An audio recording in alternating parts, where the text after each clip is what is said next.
Hello everyone, welcome to KZGN News. We'll bring you campaign news, news about Citizens United, news from the Ridgecrest Police Department, today's KZGN Talking Points editorial, weather, sports, and much more. From the Rademacher Hills to Bee Mountain and the mighty Sierras, Ridgecrest to Inyokern and China Lake, this is your news for the Indian Wells Valley with the KZGN News crew. Hello, I'm Tom Whitnick. Thanks for joining us for news affecting Ridgecrest and the Indian Wells Valley. Well, today is another election day. Today we'll see the results of elections in Hawaii and Idaho for the Republicans and Michigan and Mississippi for both parties. The next big elections will come in 1 week. On Tuesday, March 15th, elections will be held in Florida, Illinois, Missouri, Northern Mariana Islands, North Carolina, and Ohio. Tuesday's contests have Democratic candidates battling for 166 available delegates across all the states, while Republican candidates vie for 150. Going into the race, Hillary Clinton is riding high after a good showing at the Flint Democratic debate Sunday. Today's elections can be a good indicator if the Never Trump campaign is having any effect on the Republican campaigns. Have you been hearing in the debates about a problem with Citizens United? Almost every Democratic debate has Clinton and Sanders talking about Citizens United. Do you know what they're talking about? Well, here's the story. 6 years ago, the Supreme Court handed down a decision that dramatically reshaped the business of politics in the U.S. in its Citizens United versus Federal Elections Commission decision. The court opened the campaign spending floodgates. The justice's ruling said that political spending is protected under the First Amendment, meaning corporations and unions could spend unlimited amounts of money on political activities as long as it was done independently of a party or candidate. The result has been a deluge of cash poured into so-called super PACs, particularly single-candidate PACs or political action committees, which are only nominally independent from the candidates they support. What's more, the legal protections for corporations mean much of the spending, known as dark money, never has to be publicly disclosed. The premise that the court was relying on, that these groups would be truly independent of the candidates themselves, is very questionable. Weintraub, who was appointed by President George W. Bush in 2003, has been a vocal advocate for establishing stronger disclosure rules to straighten out what she says is a contradiction in the court's ruling. As the rules are currently written, these PACs are able to circumvent restrictions preventing them from directly coordinating with campaigns, even though they're often run by members of candidates' inner circles. Most advocates say the Supreme Court made a good faith effort to promote transparency and prevent coordination in its Citizens United ruling. Of the $1 billion spent on federal elections by super PACs since 2010, nearly 60% of the money came from just 195 individuals and their spouses. According to the Brennan Center report, thanks to Citizens United, supporters can make the maximum $5,200 donation directly to a candidate, then make unlimited contributions to single candidate super PACs. Campaign reform advocates say the amount of money spent is not inherently a problem. Rather, it's the fact that a tiny number of extraordinarily wealthy individuals are bankrolling the majority of that spending. So this is what Sanders is always citing, in that the super PACs, or big money people, controlling elections anonymously through these super PACs. He believes this needs to be changed. In news from the Ridgecrest Police Department, they have released this press release.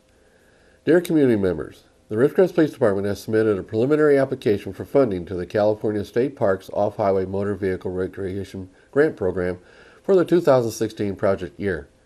This period provides an opportunity for the public to review and provide comments and letters of support during the preliminary phase of the application process. Public comments will be accepted from March 8th through April 4th of 2016. You can view and comment on the applications online at the Off-Highway Vehicle website. Please ensure that all comments are sent to the Ridgecrest Police Department by emailing Sergeant Justin Dampier at jdampier@ridgecrest-ca.gov and to the state's Parks Off-Road Vehicle Division. If you have any further questions or concerns, feel free to contact Sergeant Justin Dampier at the Ridgecrest Police Department. In news from the Kern County Adult Protective Service Department, Jeremy Oliver, Program Director, has announced SCAM training here in the Valley. There will be 2 Valley locations for the training. The first training in the Valley will be in Inyokern, Wednesday, March 9th at 10:30 a.m. It will be held at the Inyokern Senior Center on Broadway in Inyokern. The second training class will be held Tuesday, March 15th at 10:30 a.m. The training there will be held at the Ridgecrest Senior Center on South Warner Street in Ridgecrest. Please join Aging and Adult Services Adult Protective Services Division as they address the various scams targeting our seniors. This is their first event to provide education to the public on this topic. Additional workshops will be scheduled throughout Kern County in the coming months. Michelle Brown, an Adult Protective Service worker, will be educating the public on grandparent scam, IRS tax scams, contractor scams, and identity theft. The event is free and open to anyone who wants to learn more about scams to protect themselves and those they care about. For more information, please contact them at 661-868-1000. This is great training for our seniors. Again, this training will be March 9th in Indian Kern and March 15th in Ridgecrest. In news about the campaign polls, a whole bunch of polls came out this week, but a real interesting one is from Rasmussen. This poll put out Monday asked if the country is headed the right direction. The dissatisfaction has risen quite a bit. There are now 65% of the people that think the country is heading in the wrong direction, while only 35% believe we are headed the right direction. Those are an astounding amount of people that are critical of Washington. This is what fuels the anti-establishment movement. Now stay with us. After the break, we'll have the 124th KZGN News Talking Points editorial.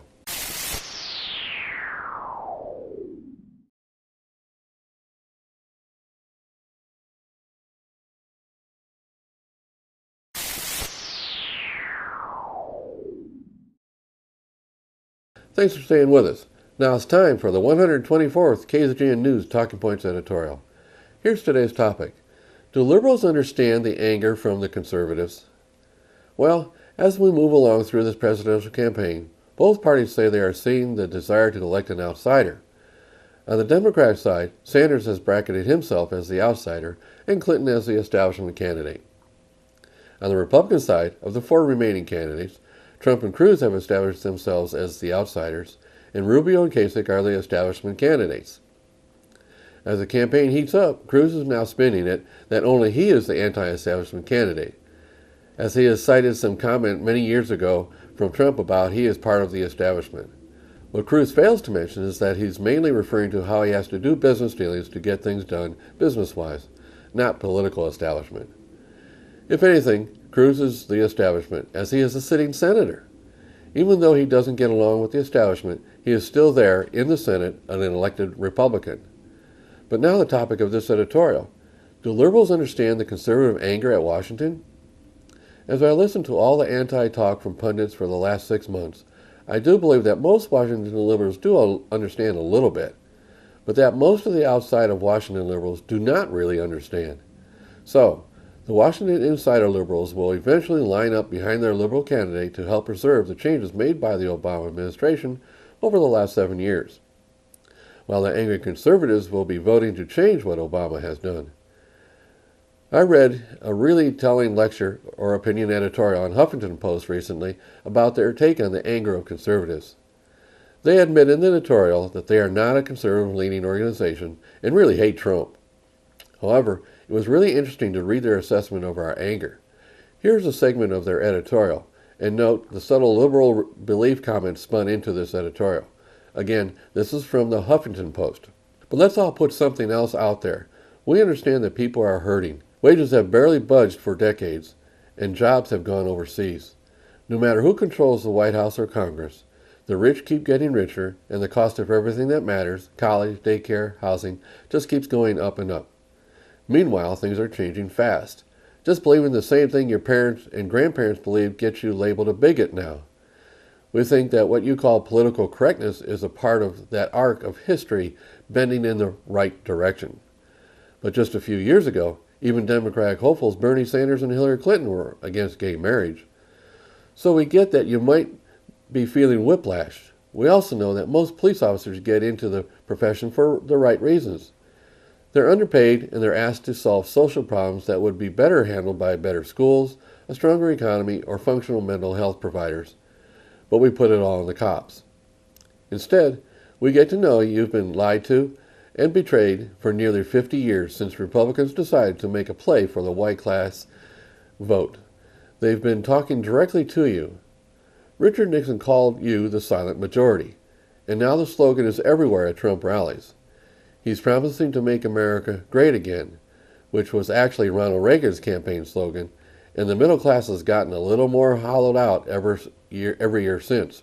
In 2010, the Tea Party took over Washington, and you were promised things were going to change, and they haven't. So that's the end of their editorial. My summary of the words written are a definitive jab at conservatives. While they think they understand us, that we are not happy with our changes to our country, they believe we'll eventually get over it and come around to their way of thinking. That we are wrong and they are right. Well, every day I get some email examples from conservatives on how things have changed for the worse under the Obama administration. And a lot of them are right on. However, to all liberals out there, conservatives are angry at the weakly elected representatives we have elected. While there has been some good, very much needed changes over the last 50 years, all the changes are not good. And the good and bad changes could be editorialized in their own right. But this editorial is about understanding. The bottom line, conservatives believe in the Constitution as it was written. It is not a living document that is to change at will with the changing times. Everything can be administered by sticking to the Constitution. And no one branch of government may change the Constitution without going through the process set up by the founders. Conservatives are angry that Obama has flipped off the Congress and changed the Constitution in many ways. His use of executive orders is a flagrant abuse of power. Conservatives are angry that a Republican-held Congress has done little to stop Obama. We are especially angry at the Senate. Even with the Republicans controlling the Senate majority, it has not been enough to overcome Democratic gridlock, while that in itself is one issue. What conservatives are mad at is the seeming lack of desire of Senate Republicans to really take on the Democrats. We hear the Democrats just have to threaten a filibuster, and the Senate Republicans tuck tail and drop the issue. This is outrageous. Where's the fight? Why are they not on the news every night saying the things they are trying to get done only to be blocked by the Democrats? By their silence, the Democrats win every press release. If there was an attempt to shut down the government, the Republicans would be at fault. The Republicans don't fight anymore. I'm not saying we need to shut down the government, but all the Democrats have to do is threaten the Republicans to do it their way or the government will be shut down. And the Republicans run for cover. This spineless negotiating has to stop. This is why a person like Trump has gotten so much support. Conservatives are just mad at our own party as we are at Obama. We are mad at our Republicans not giving a real fight to hit the airwaves with our beliefs. What we are trying to do that just gets blocked by the Senate Democrats. Example, Kate's Law. A simple law that will put a convicted felon, illegal immigrant, alien into jail for a minimum of 5 years if he enters the country illegally again. Now, what is so wrong with that law? A person that comes into the country illegally, a person that is a convicted felon, if he gets caught illegally coming into the country another time, he goes to jail for 5 years. Now, what's wrong with that? This is a convicted criminal that continues to break the law. Shouldn't there be consequences for breaking the law? So what happens in Congress? The House passes the law. It goes to the Senate, and it dies. The Senate Democrats, encouraged by Obama, do not want to pass the law, so the Republicans slowly and quietly let it die. That makes law-respecting conservatives furious. Anyway, that is an example of why we are angry. We are mad as heck and want to change. We do not believe the establishment even now gets it. Instead, they're plotting on how to defy the will of the Republican voters. They are throwing millions of dollars at defeating the anti-establishment candidates. Well, if they don't honor the vote of the people, they'll be shocked at the result. For those of you that sometimes take me to task for not attacking the Republicans, what do you say now?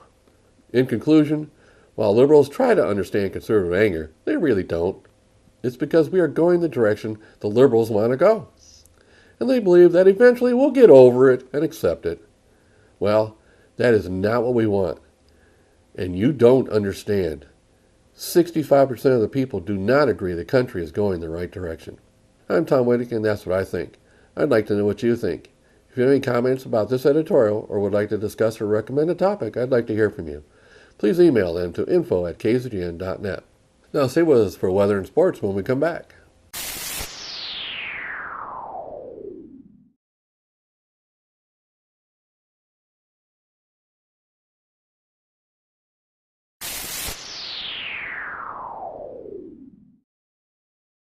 Thanks for staying with us. Now here's Lane with the weather. Thank you, Tom. From the National Weather Service, a slow-moving pressure system will bring the threat for severe thunderstorms today and Wednesday over portions of the southern plains and central Gulf Coast. In addition, a prolonged period of heavy rainfall is expected. Rainfall amounts could exceed 10 inches over portions of the central Gulf Coast and lower Mississippi River, which may lead to significant flooding. Temperatures across the nation. Carolinas at 64, Georgia at 71, Arkansas at 75, Northern Texas at 67, Arizona at 62, and Los Angeles at 64. And for us locally, tonight, mostly clear with a low around 40, southwest wind 5 to 10 miles per hour. Wednesday, sunny with a high near 72, west-southwest wind 5 miles per hour. Wednesday night, mostly clear with a low around 44, west-southwest wind 5 miles per hour. Thursday, sunny with a high near 74, south wind 5 miles per hour. Thursday night, mostly clear with a low around 46, southwest wind 10 to 15 miles per hour. Friday, mostly sunny with a high near 69, southwest wind 10 to 15 miles per hour with gusts as high as 20. Friday night, a 40% chance of rain, mostly cloudy with a low around 45, west-southwest wind 10 to 15 miles per hour with gusts as high as 20. And Saturday, mostly sunny with a high near 68, southwest wind 5 to 10 miles per hour. And that is your forecast for the IWV. Now back to Tom. Thanks, Lane. And now here's sports. And a very pleasant Tuesday early evening. Let's talk about Saracoso baseball. Today, Saracoso at Rio Hondo down in Whittier. Now, Saracoso, for the first time in years, is in the top 20 in Southern California. We'll see what happens today. They'll be home on Thursday against Victor Valley College at 2 o'clock. High school softball today will be Roseman and Burroughs over at Burroughs JV and Varsity. Last night, the NBA, the Clippers beat the Mavericks. Clippers coming off a loss Saturday night against a very good Atlanta team. The Pelicans beat the Kings, Bulls beat the Bucks, and the Lakers lose. The Lakers defeated Golden State by 17 on Sunday afternoon. So Golden State picked up a win last night to get back on track. Indiana beat the Spurs. Only the second time in the last 17 meetings have the Pacers beaten the Spurs. And Memphis beat Cleveland. LeBron James 21 points in that game. NCAA basketball fans, it's League Championship Week, Horizon League semifinals. The number 1 and 2 seeds lose, Valparaiso and Oakland. I'm sure you heard of Valparaiso. They've been in the tournament before. They won't be this year. They lose to Wisconsin Green Bay, and Oakland loses to Wright State. Those two teams play tonight for the Horizon League Championship and a berth into the NCAA tournament, which if you play in the NCAA tournament game, you'll see that team there. The Colonial, UNC Wilmington has punched in their ticket. They beat Hofstra last night. The Atlantic Sun, Florida Gulf Coast, has won that one. They'll be in the NCAA tournament. They were formerly coached by Andy Enfield, who's now at USC. In the Ivy, Yale, for the first time in 20 years, will be in the NCAA tournament. They win the Ivy. And in the West Coast Athletic Conference last night, St. Mary's beats Pepperdine and Gonzaga beats BYU. Those teams play tonight in Las Vegas for the championship. The Kings beat the Canucks. The Kings are in first place in their division, and the Ducks are in second place. They win last night. Also, the Lightning and Sharks get wins in the NHL. Lovie Smith will be the new football coach at the University of Illinois. He signed a 6-year contract, $21 million. He was fired January 2nd by Tampa Bay after 2 years there. He formerly coached the Chicago Bears. That's your sports on this Tuesday. I'm Tom Heck for KZGN. So that's the news for today. Also, KZGN-TV know you have a choice in what you watch for your news. We all thank you for choosing KZGN-TV, Ridgecrest's only locally owned community TV station. Now stay tuned for Ridgecrest Talk coming up next.